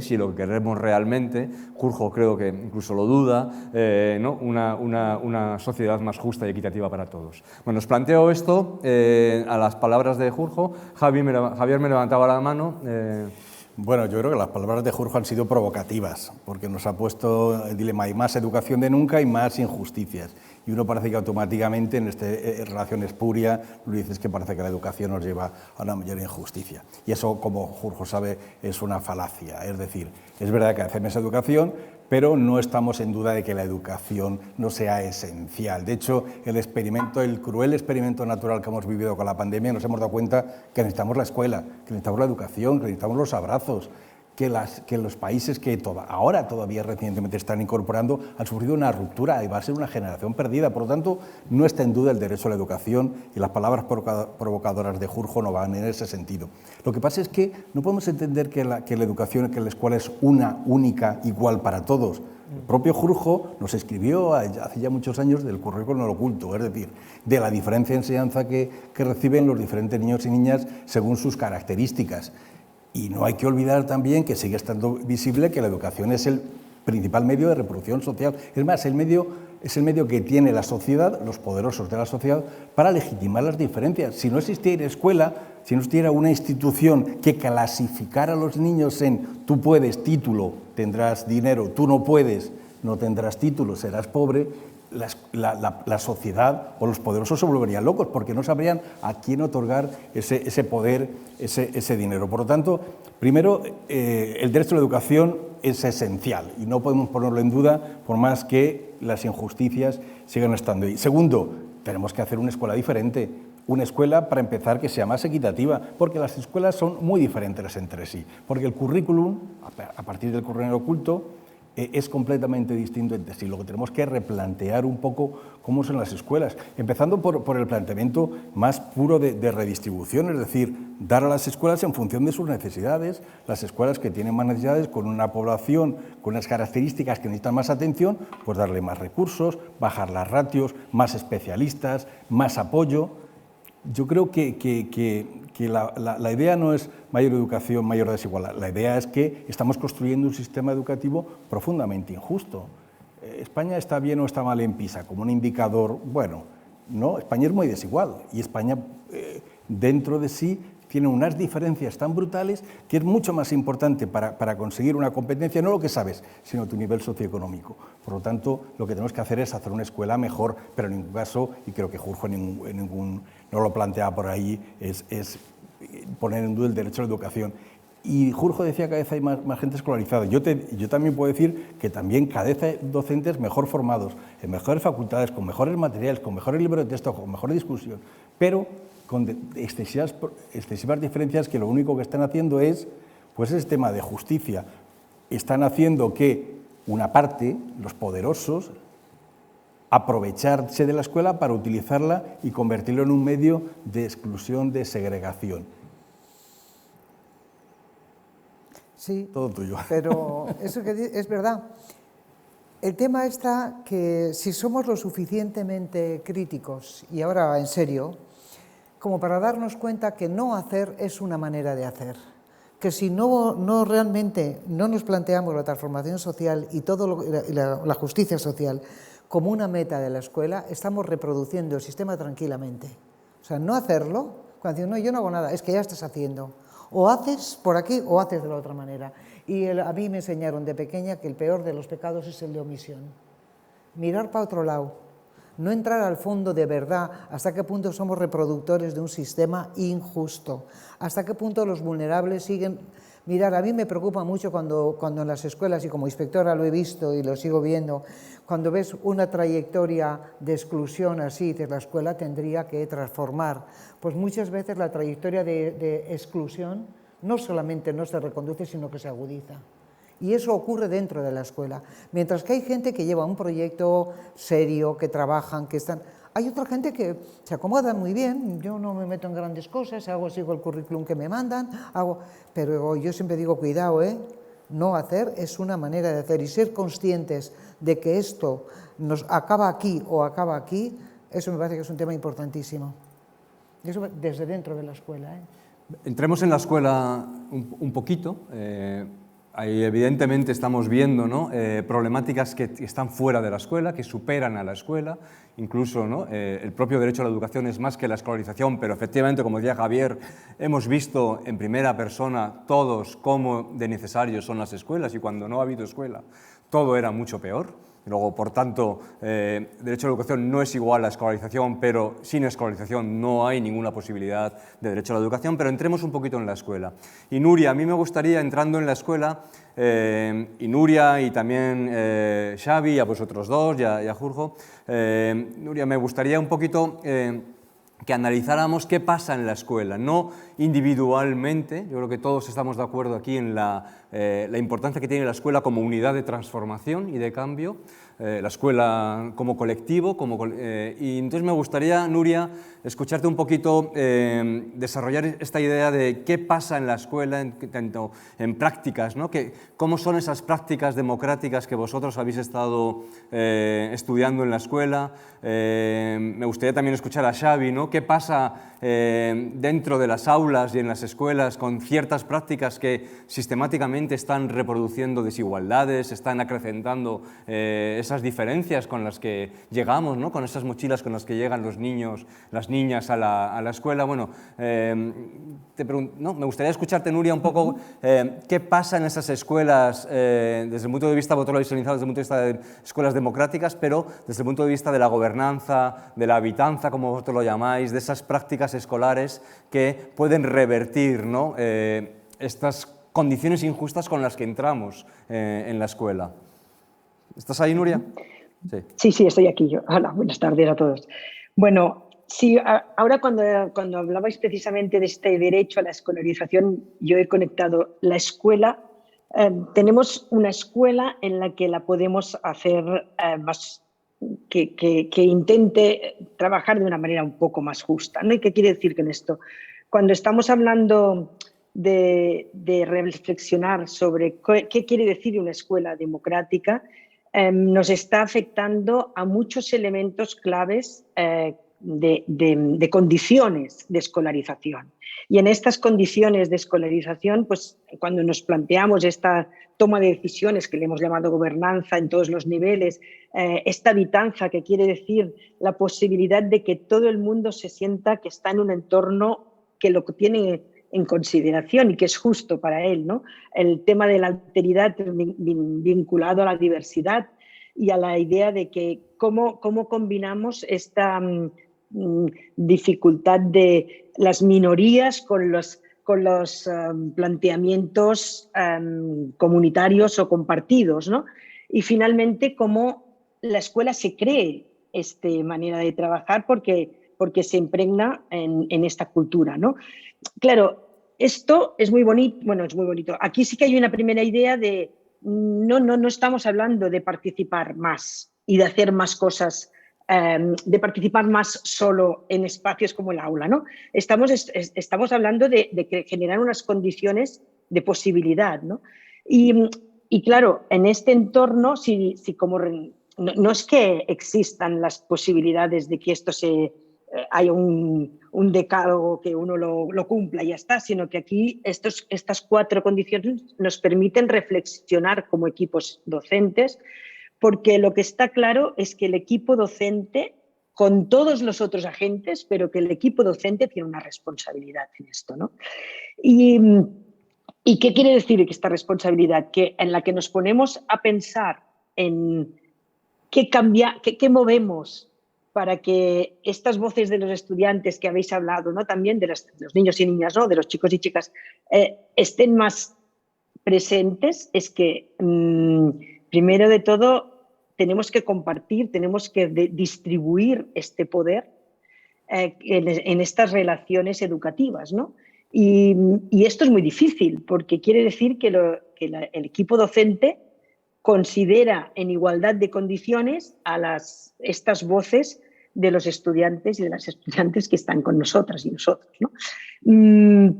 Claro, si esto nos lo creemos, si esto realmente forma parte del elemento articulador del centro, empezaremos a pensar que las prácticas educativas que vamos a desarrollar en el centro tienen que tener como mirada compartida y mirada y elementos de decisión compartida, como los chicos y chicas toman decisiones no solo en aquellos aspectos periféricos, entre comillas, del currículum, y llamo periféricos sin desmerecer nada, pero en esos espacios que ya sabemos que muchas veces hay participación, como esas jornadas que se hacen de vez en cuando, la semana X de unos temas específicos, sino que empezamos a desmontar el currículum para poder ver en qué espacios tiene sentido este trabajo compartido con estas protagonistas, que son los chicos y chicas, pero para pensar cómo construimos el conocimiento de otra manera y cómo construimos un conocimiento que sea más complejo, que tenga más capacidad de tomar los problemas del entorno como problemas que nos preocupan para estudiarlos y para recorrerlos. Por lo tanto, esto quiere decir mover, desarticular horarios, contenidos, espacios, con contacto con la comunidad. Claro, quiere decir un replanteamiento de la gramática escolar del centro. Y esto es mover muchas cosas en un centro. Pero o tenemos un planteamiento fuerte, democrático, justo, de equidad, que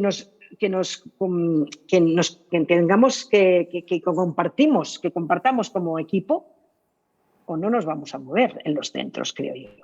Entonces, cuando yo estaba planteando en la exposición que todo esto genera tensiones, sí, las genera y las tenemos que asumir. No es que como las genera ya no nos vamos a meter en este fregado, sino que estas tensiones lo que quiere decir es que nos están poniendo en el centro elementos que aquí hemos hablado todos, ¿no?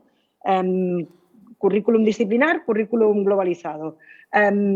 No como metodología, sino como planteamiento para hacer este currículum más justo del que hablaba Xurxo, ¿no?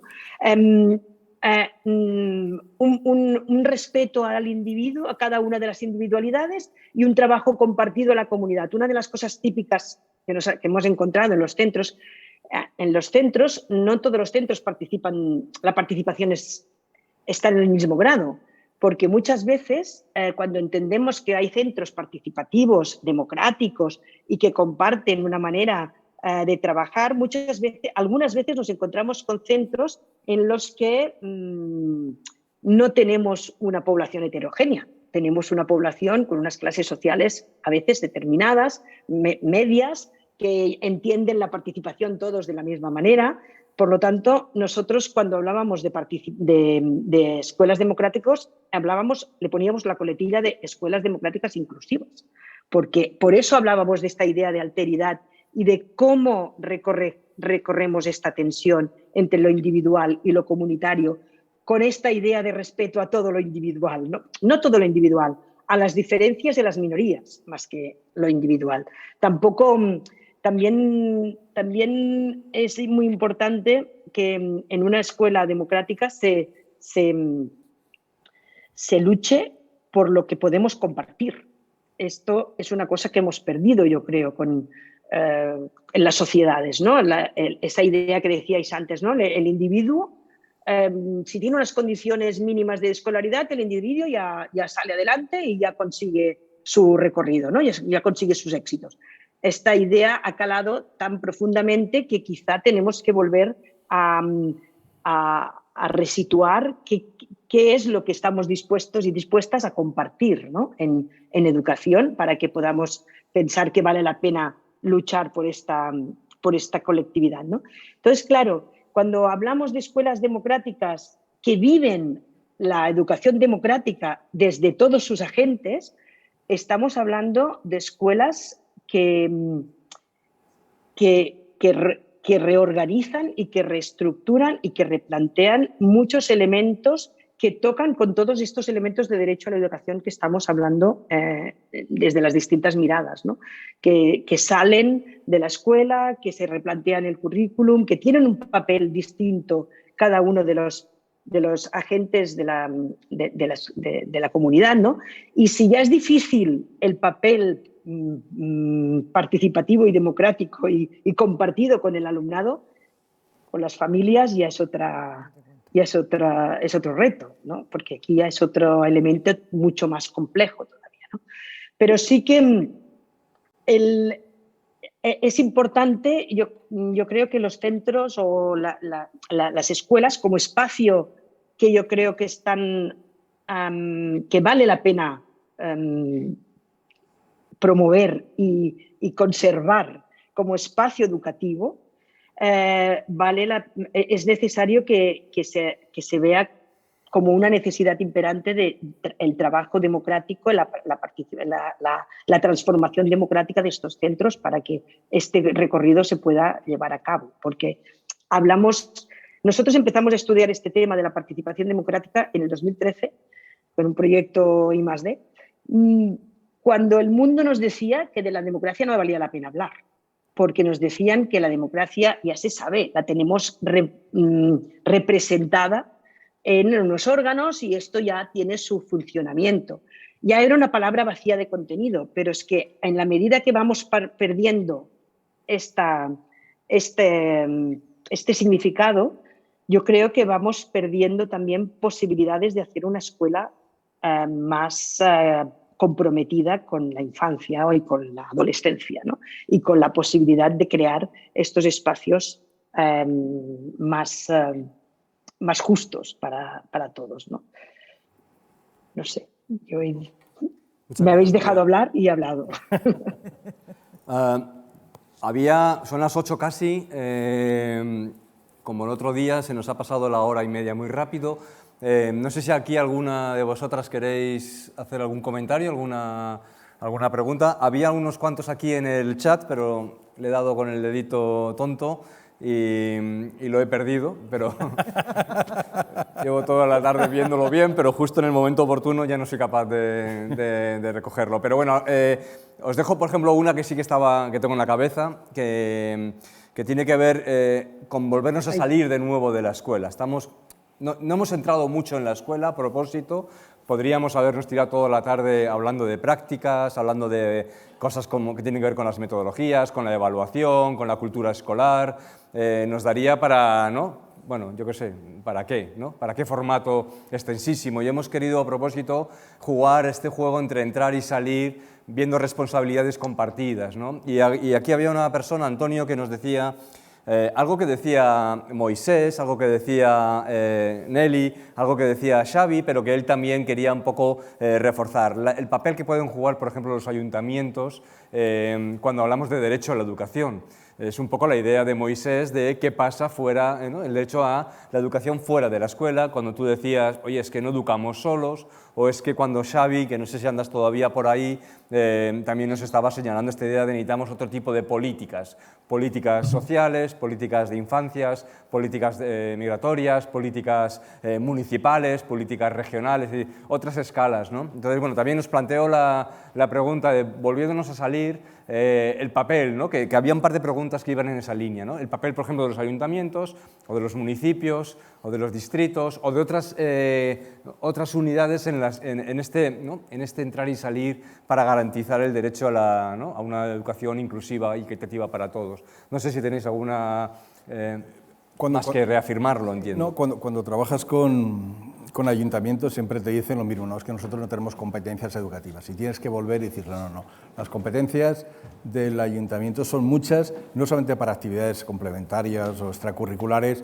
sino también de orientación, de coordinación del sistema, de participación, de oferta cultural, de política de construcción.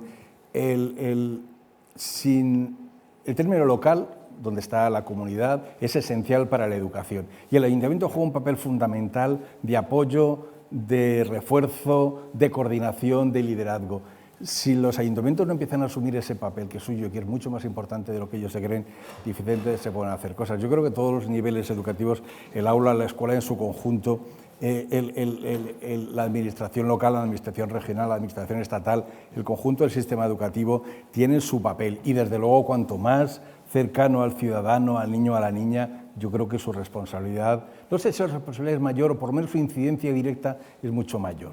Y de ahí hay que encajar el papel de los ayuntamientos. Sí, yo desde luego insisto. Nelly, te quito la palabra un segundo porque dices lo que quieras y además esta pregunta que creo que va encajada un poco a una idea que tú querías plantear. Dice César Camean, dice, ¿cómo promover en esa transformación de la escuela donde toda la comunidad educativa participe con un proyecto 360, ¿no? que bueno, es el proyecto que se está liderando en Cataluña, tan interesante, te dejo, bueno. Sí, bueno, yo creo, porque lo trabajamos en el Consejo mucho y hicimos unas jornadas de papel de los ayuntamientos en la educación, y yo creo que ese es un tema importantísimo.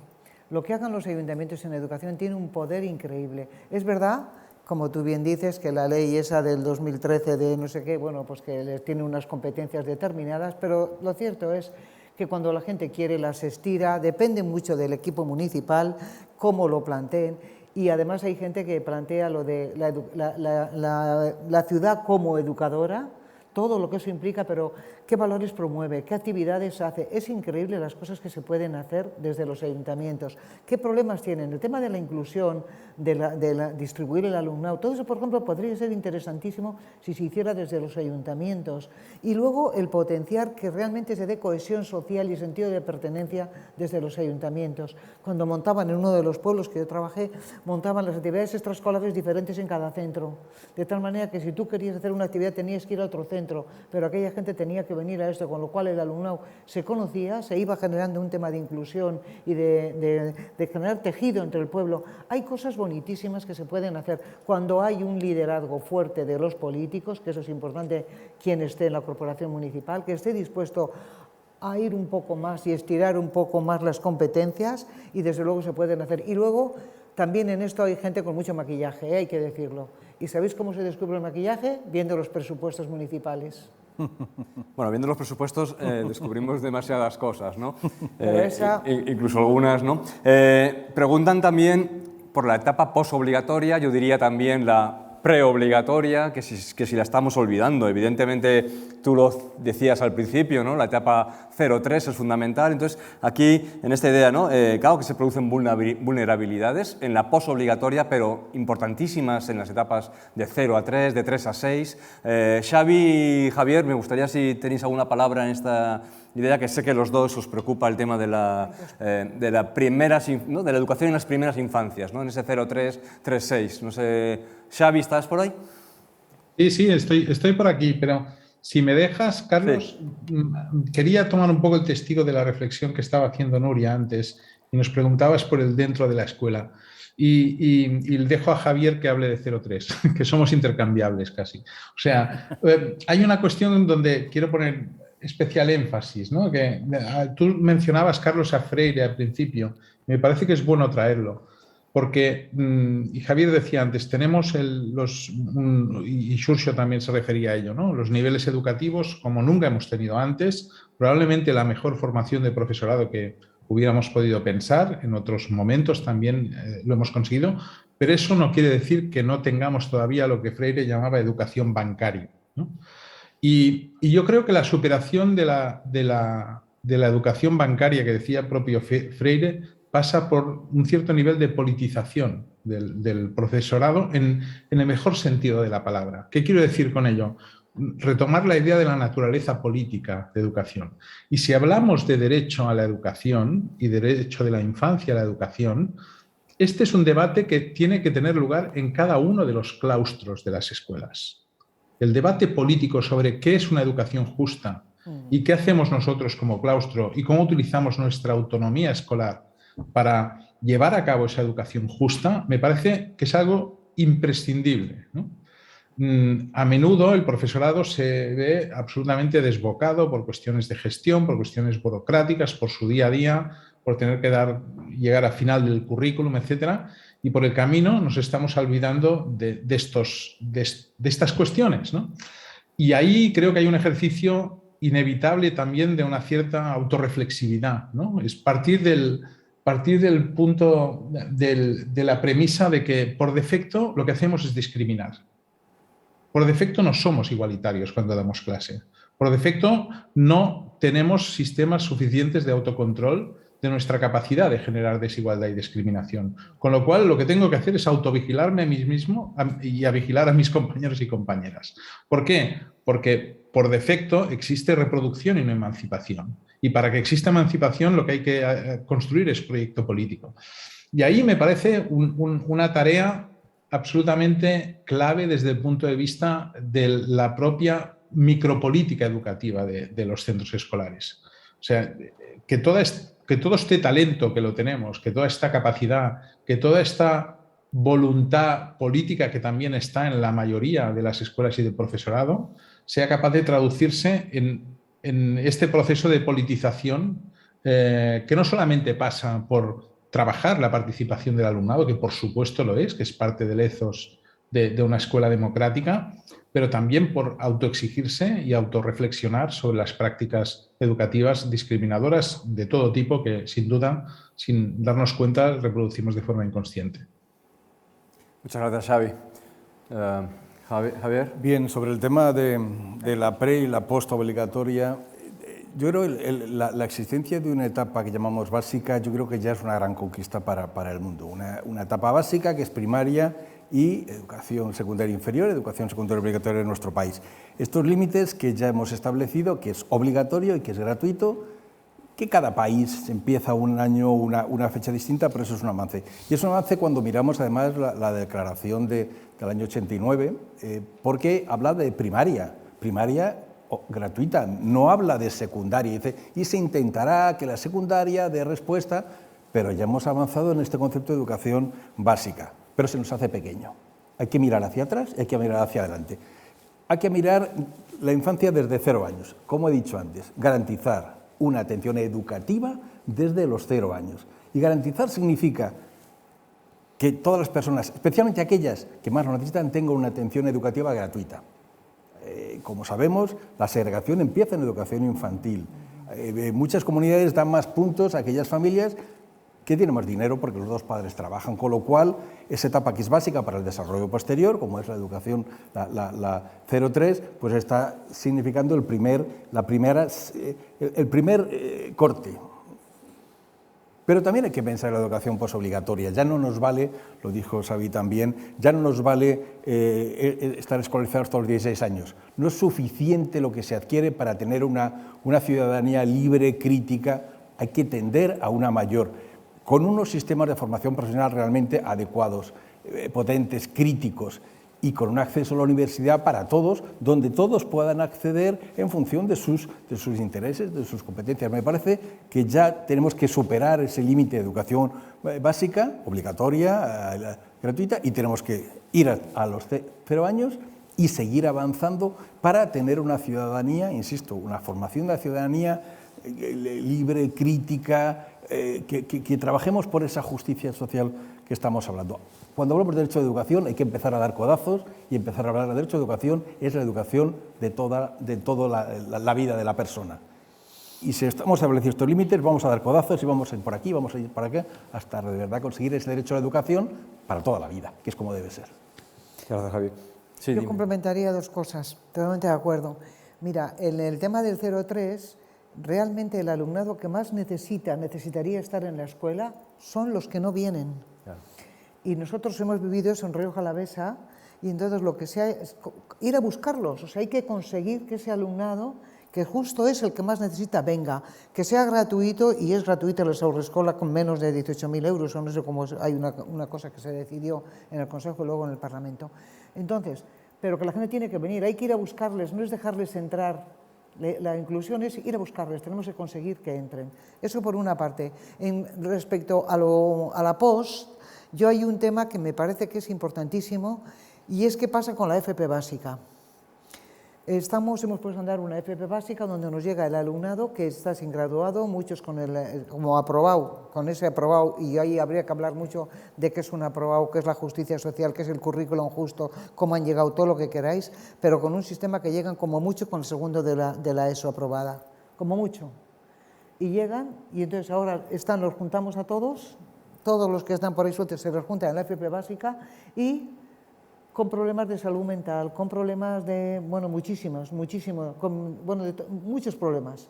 Y sin embargo se contrata con la concertada, muy poquita pública, para que profes, como buenamente puedan, atiendan eso. Ahí hay un tema gordísimo y el tema de la FP básica hay que ponerlo, pero muy en primera línea. A ver cómo compensamos todo ese alumnado, porque son 2 años que habría que con gente especializada, gente que sepa mucho y gente, porque les quieren, yo el convencimiento, estoy ahora en un centro de FP básica trabajando 2 días a la semana y les quieren muchísimo y hacen maravillas, pero falta el conocer qué pasa cuando este fin de semana se ha intentado suicidar, qué pasa con el otro que se autolesiona, qué pasa con los que consumen, porque ahí hay una casuística que requiere realmente de otros servicios y de otra gente. Yo creo que hay que poner sobre la mesa el tema de la FP básica de una manera seria, seria porque es garantizar y es el momento de, lo que se puede hacer, pero antes de que pasen a un FP de segundo grado. Muchas gracias, Nelly. ¿Hay alguna palabra aquí? Sí, te acercan el micrófono. Espera, que así te escucha también Nuria y Xavier y Jurjo. Sí, muchas gracias por todo. No voy a insistir para no perder tiempo, pero agradecidísima por esta sesión. Me gustaría insistir en que la cesión de poder, que no es compartirlo del todo, que no creo, como ha dicho, no sé si ha sido Nuria, que sería una en igualdad de condiciones. Eso no va a poder ser nunca cuando hay objetivos distintos en el equipo docente, en los propios chavales, las familias, pero sí cesión de poder, y es cierto que eso cuesta. Pero es que hay que entrenar a la gente en eso, en participar. Y yo creo que ese es un punto pendiente en nuestro sistema educativo. Los chavales, las chavales tienen que aprender a argumentar con los iguales. Y esto no es nuevo. Lo señalaba hace casi 100 años Piaget, o luego Vygotsky, etc. Es decir, tienen que discutir con los iguales antes de tomar decisiones. Tienen que entrenarse en diferir, en cómo presentar los argumentos. Y no importa tanto, sí. Y el papel del profesorado es fundamental, porque tienen que hacer las preguntas, tienen que señalar las contradicciones. Es decir, que todo eso creo que es algo. Faltan los periódicos en la escuela. ¿Qué se está hablando de lo que está ocurriendo en el mundo de estos días en las secundarias? ¿Cómo es posible? Y, sí, mucho inglés, mucho bilingüismo francés, alemán y chino, pero ¿utilizan el New York Times o utilizan Le Monde Diplomatique? Pues no. Y entonces ahí es donde nos falta. ¿Cómo queremos que sean ciudadanos del mundo, que hagan algo más allá fuera de la escuela o dentro de la escuela, si no se están confrontando a todas esas ideas que tienen que confrontarse? Es decir, se aprende a ser autónomo, moral y a tomar decisiones y a equivocarse de esta manera, como decía Piaget, se aprende a ser autónoma con los iguales y a pesar de los adultos. Pero, en fin, esto es algo pendiente que tenemos y que cuesta mucho. Y lo vemos porque incluso en los centros donde se les deja tomar decisiones, por ejemplo, cuando se forma a los chicos y chicas en los sistemas de ayuda entre iguales, que al principio algunos profesores dicen, ¿pero cómo? ¿Cómo les van a tomar decisiones sobre las sanciones o sobre cómo ayudar a otro chaval que está viviendo un problema? Pues porque les entrenamos, ¿verdad?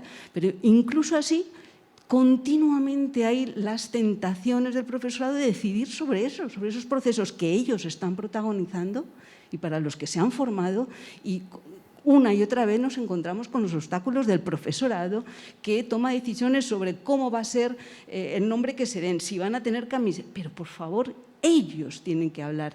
Y no solo hablar, actuar. Se habla mucho de la voz de los estudiantes, pero que hay que hablar de las decisiones y de llevarlas a cabo luego, esas decisiones. Y bueno, pues también se habla mucho del papel de los políticos, pero a veces los políticos toman decisiones, no sé si por ejemplo, esto de la 03 gratuito. Entonces, ¿cómo lo leen? Pues que entonces hay que meter el ciclo 03 en las escuelas de primaria, como está ocurriendo en nuestra comunidad. Es tremendo. Eso es una aberración si pensamos en el desarrollo evolutivo de los niños de 0-3 y, si me apuras, de los de 3 a 6. Es bastante equivocado. O sea, la gratuidad que vaya a los centros de 0-3, no los 0-3 que vayan a los centros de primaria. Entonces, bueno, pues todo eso, claro, quizá nos llevaría otra sesión que, desde luego, está siendo muy interesante. Gracias. Muchas gracias. Sí, claro. ¿Cómo se come el que haya escuelas que segregan por género ahora en esta sociedad que estamos ahora?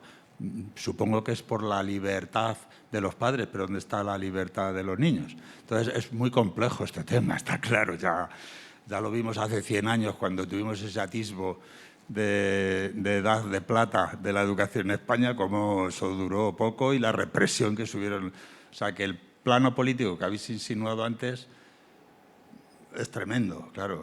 Pero o sea, a mí es que me duele. Conozco padres que llevan a sus hijos a estas escuelas y no sé, cuando les preguntan, hombre, pero esto... No, es que, bueno, me sale... Bueno, uno porque es que el padre trabaja en una del Opus, son del Opus, o sea, sí que es así. Entonces, ¿cómo se puede tolerar eso en una sociedad? Y si va eso con los derechos del niño, yo creo que no, ¿no? Es muy complejo. No, esto es un debate más regional, ¿no? Y aquí tenemos a las personas de muchas partes del mundo, pero efectivamente la ley maestra que acaba de aprobar la Comunidad de Madrid en el articulado específicamente vuelve con esta idea que efectivamente no respeta los derechos de las infancias, sino aparentemente de las decisiones de los padres sobre el derecho de los niños y de las niñas, ¿no? Bueno, es un tema complejísimo, de absoluta actualidad, porque lo estamos viviendo con distintas variantes todos los días en todos los países del mundo. No sé si hay alguien más aquí. Hay muchísimos, os agradezco a todos, la verdad, porque hay mucha actividad en el chat online, mucho comentario desde el primer minuto, desde todas las partes del mundo. Clara, ¿no? Por ejemplo, ahora que tengo aquí delante desde Chile, y que hacía un poco referencia a algunas de las cosas que estábamos, de las dificultades que hay en la escuela también, ¿no? para cambiar las cosas. Bueno, pues ella decía, ¿no? Desgraciadamente las políticas neoliberales obligan a las escuelas a centrarse, ¿no? Lo dicen desde Chile, ¿no? En las pruebas estandarizadas nacionales y no hay tiempo, ¿no? Y lo sabéis todos que sois maestros, no hay tiempo literal, y esas son las tensiones que también nos estaba señalando Nuria, ¿no? Y esto lo estaba diciendo Clara, pues claro, un país como Chile en el que las evaluaciones estandarizadas y la manera de seleccionar escuela, bueno, pues estaba muy marcada por esas evaluaciones estandarizadas.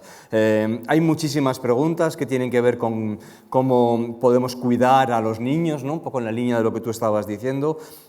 No voy a hacerlas porque nos hemos pasado de tiempo, pero sí quiero dar las gracias a Irene, a Anabel, a Daniel Turienzo, ¿no? Te agradezco también a ti lo que estás escribiendo sobre, ¿no? Una escuela que no va a peor, ¿no? Como estaba diciendo Xavi, Amparo, Clara, bueno, hay María, bueno, hay Ana María, hay realmente hay muchísimas personas participando. Os agradezco muchísimo a todas vuestra participación. A vosotros os voy a dar una última palabra para cerrar, para que no sea yo el que cierre. Me ha encantado lo de, por un lado, clarísima la idea que os lanzaba yo al principio con la cita de Freire de repolitizar la práctica docente en el sentido de entender la docencia como una toma de postura, una toma de partido por la justicia social, y me ha encantado lo de dar codazos, vamos a abrirnos poco a poco, ¿no? Así, en esta imagen tan, ¿no? tan clara que tú has mostrado, Javier, de vamos a ir dando codazos para ir ensanchando el campo de la justicia social, de la democracia y de la transformación social desde la práctica educativa. Os doy a los 5, si queréis, una última palabra. Nelly, empiezo por ti. Bueno, yo creo que la educación es una responsabilidad de toda la sociedad y que no solamente del sistema educativo.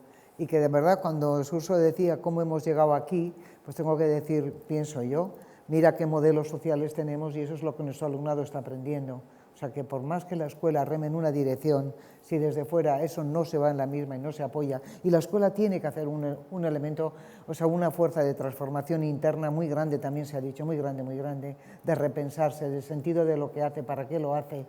O sea, yo creo que hay el tema del profesorado, el volver a repensar qué sentido tiene la profesión docente, para qué estamos. En fin, habría tantas cosas. Creo que hay que preguntarse, hacerse preguntas, mira, y luego a ver si encontramos juntos las respuestas, pero preguntas creo que es fundamental. Excelente. Y con eso acabo. Nuria, una última palabra así cortita para cerrar.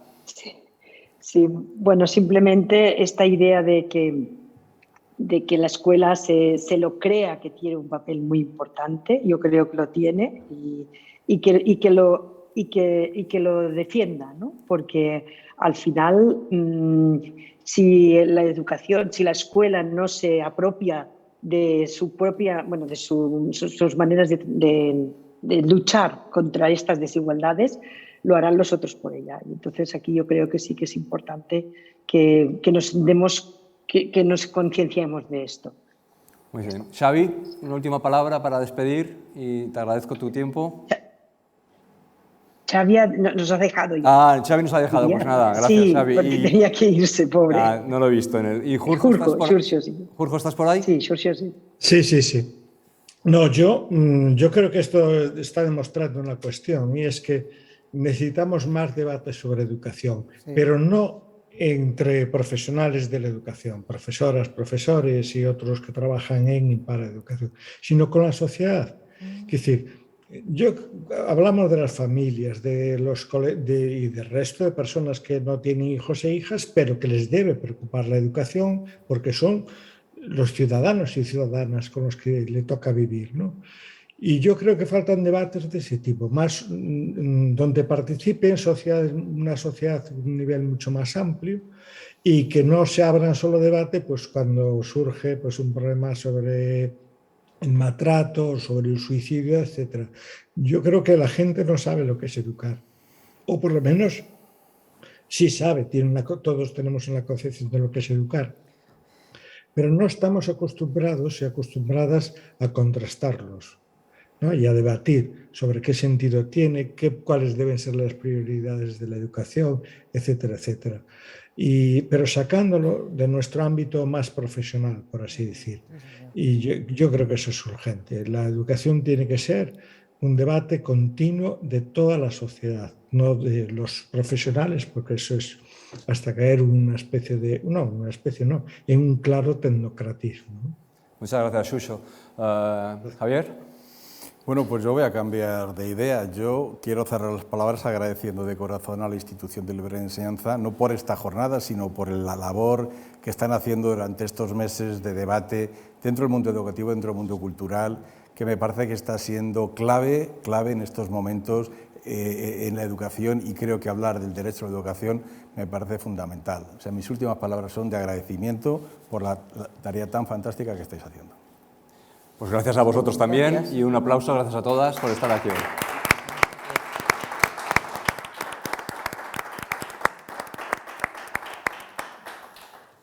Pues nos vamos, ¿no? Gracias a todos. Bueno, pues Xurxo.